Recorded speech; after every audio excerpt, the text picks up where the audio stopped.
et le régional validait, parce que je fais partie de son équipe, le régional littoral qui est M. Pierre Bagné-Bignam, il validait et faisait remonter l'information auprès du SNACOM. Malheureusement, en tant que team manager, j'ai souvent eu à proposer ma participation dans certains médias qui a été validée par le parti. Je sais pourquoi, aller savoir pourquoi certains médias ont souvent refusé de me recevoir. Bon, là, il faut savoir. Donc, vous évoluez en élection libre? Non, j'ai toujours évolué selon les règles et les statuts du MRC. Toujours, je l'ai fait. On a l'impression que le MRC a mal à partir avec les médias camerounais quand même. Bon, vous savez, un parti politique, comme tantôt je l'ai dit, c'est une organisation privée qui décide comment faire sa communication, qui décide à qui adresser les cibles qu'ils vont choisir. Donc, le MRC a certains médias qui, plus ou moins, de manière officieuse ou officielle, estiment ne pas cibler Dodima. Et je pense que c'est ça qui fait tâche d'huile dans la maison, parce qu'il y a aussi des militants, des hommes politiques. Parce que quand on est militant, bien quand on est communicant, on est d'abord homme politique. Et les hommes politiques qui estiment que non, nous devons être sur tous les plateaux de télévision. Donc, c'est deux courants de pensée, deux visions qui se trouvent sur le MRC. Ceux-là qui pensent que nous devons être dans certains médias et ceux-là qui pensent que nous devons être partout. Ceux-là qui pensent que nous devons être partout. Je fais partie de ceux-là qui pensent que nous devons être dans tous les médias, car j'estime pour ma part que l'électorat camerounais se trouve partout et chaque média a son édiment et chaque média doit pouvoir être suivi, doit avoir le projet du MRC. Nous devons opposer à ceux-là qui nous contredisent, à nos adversaires politiques, notre projet de société, notre idéologie, afin de toucher la cible qui est l'électorat. Les médias au sein du MRC sont blacklistés, certains médias. Lorsque vous participez aux réunions, par exemple, on vous dit allez dans telle chaîne de télévision, n'allez pas ici. C'est une question dont je ne peux pas vous répondre.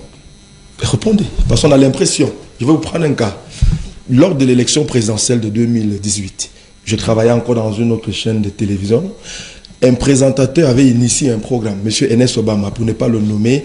Il était question de recevoir tous les candidats. Joshua aussi est passé, Cabral Libi est passé, et plusieurs autres candidats.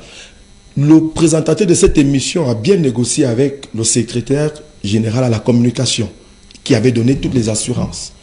Quelques minutes après, pataclas, le MRC va pondre un communiqué en disant que le président candidat Maurice Kamto du MRC ne pouvait pas participer à cette émission en traitant cette télé de tous les noms d'oiseaux.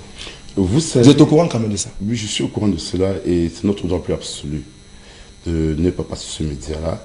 Parce que, vous savez, il faudrait qu'on se le dise, hein, il y a des valeurs que nous devons protéger dans une république. Le Cameroun a tellement de problèmes que lorsqu'un média prône ou est supposé ou laisse des vérités tribalistes, ça a été le cas de ce média dont je ne vais pas citer le nom, des vérités tribalistes, être prônées, alors nous estimons que les valeurs que nous défendons sont des valeurs anti-tribaux. Donc, nous n'allons pas accepter d'être dans ce type de médias. Et ça, c'est de la responsabilité du directoire de décider si nous pouvons aller dans ce type de médias. Donc, pour ma part, j'ai trouvé cette décision juste et sage, et nous attendons toujours les excuses de ces médias-là. Nous ne demandons pas à ces médias de changer sa ligne éditoriale, ce n'est pas de notre ressort. Nous demandons à ces médias d'être républicains, à ces médias de ne plus prôner la division des Camerounais. Vous savez, ce média, à mon avis, et cela est partagé par plusieurs militants du MRC, ce média prône le tribalisme, il faut qu'on se le dise clairement. Et la question n'est pas seulement là de prendre le tribalisme. La question, c'est que ces médias ne voudraient pas qu'Alès Guépi et Mvondo s'entendent. Comprenez un peu.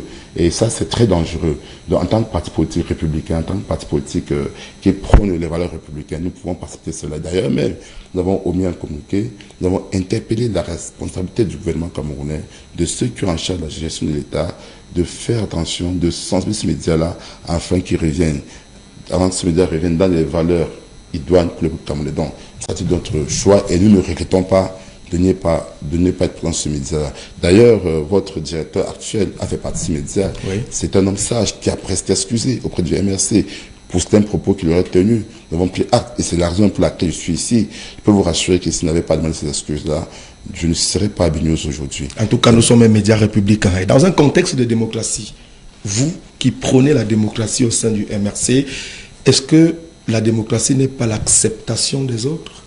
Bien sûr. Et pourquoi on a l'impression qu'il y a une politique de 2 poids 2 mesures au niveau des médias. Il n'y a pas de 2 poids 2 mesures au niveau des médias. Il n'y a aucunement de 2 poids 2 mesures. Je vous ai dit déjà pour ce média dont je t'ai resté le nom, Oui. ils savent ce qu'ils ont à faire. S'ils veulent que le MRC soit représenté là-bas, ou s'ils veulent avoir des hommes politiques du MRC. Donc, nous attendons. Je peux vous rassurer que si demain matin, nous recevons des lettres d'excuse de ce média-là par la plus haute autorité de ce média-là, je peux vous rassurer